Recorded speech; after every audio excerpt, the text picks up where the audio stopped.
Hello, everyone. Uh, the United States uses a carrier strike group like this. They have one aircraft carrier, one or two Aegis guided missile cruisers, which is represented by the two big battleships on this, um, two or three Arleigh Burke guided missile destroyers, one, two, three, and up to two attack subs.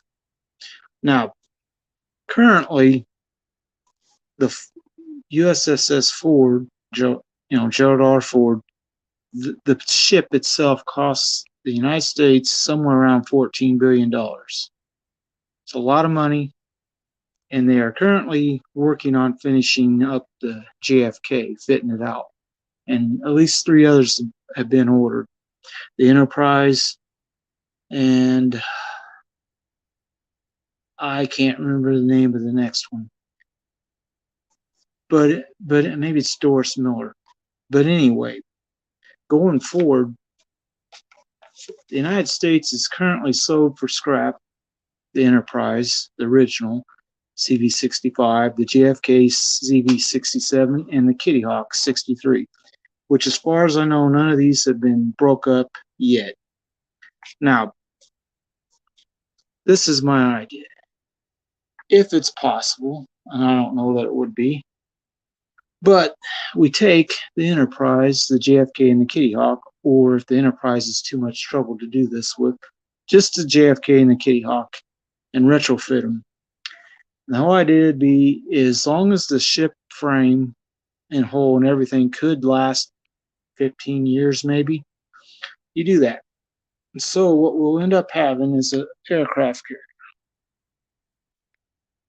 Not as big, 60,000 tons to about 80,000 for full load.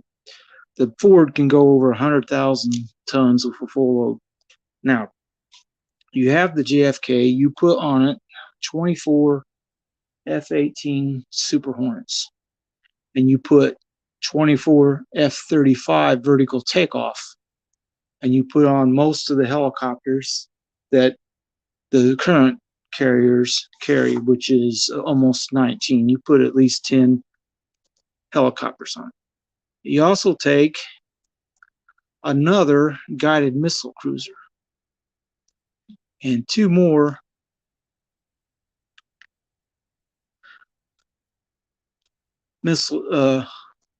guided missile destroyers, and you take another submarine.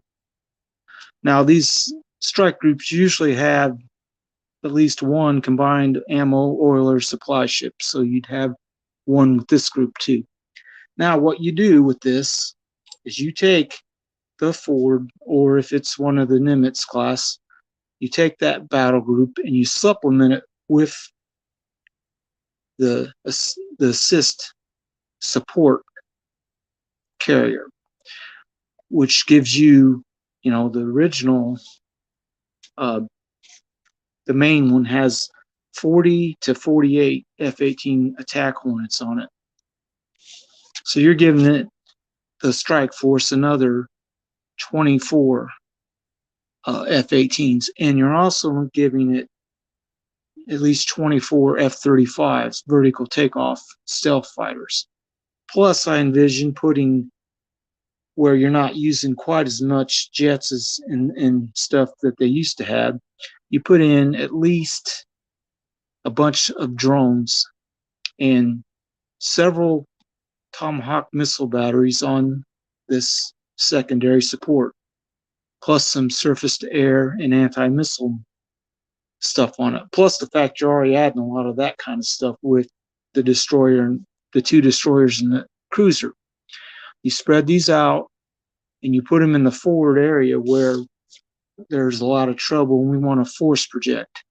It's already a daunting task to take on one of the carrier strike groups, but if the carrier strike group has a secondary carrier in it with 48 more, attack jet aircraft, plus helicopters and a lot of drones and missiles, plus all the extra missiles and firepower you get with, having another guided missile cruiser and two destroyers, you're starting to look at, something that will probably overwhelm any country's navy with just one big strike group. And their Air Force would have a pretty big problem with that many things. And then the other thing, you could also use some of the space that ain't being used on this JFK for extra ammunition and fuel and other stuff that you would need for a prolonged strike, deployment to project force. Anyway, this seems like if the JFK and the Kitty Hawk could be done that way, seems like an idea that might save the taxpayers some money. And the other thing that you could do if you decided to do this with those is maybe build a couple more of that similar size with updated stuff, put them with a smaller group, and put this in a place where the tensions are not very high, as it's still a formidable little group, but you don't need this if you're selling in the Southern Pacific by South America. This is kind of overkill for selling in that region, because there's really not much of a way for anybody's air forces to do anything. Anybody that's hostile to the United States or its allies. But anyway, this is just a proposal, an idea. I don't know.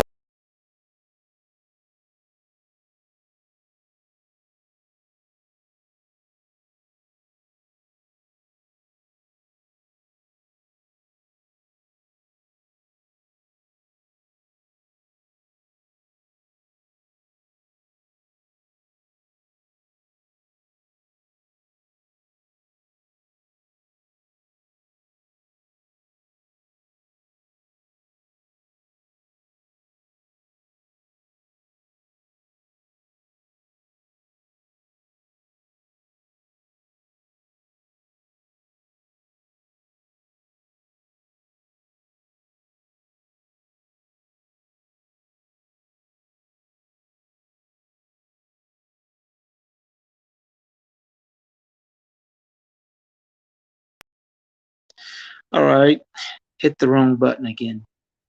But anyway, summing up this little video, it's just an idea.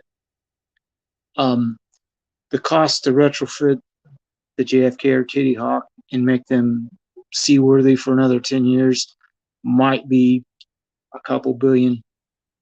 Maybe it's a couple billion each. But if they could be put to sea pretty quick within a couple years, you could add a support carrier to a carrier group that has to go where there are heightened tensions in the world. Anyway, I'm going to go ahead and end this for now, but I'd like to see anyone's comment.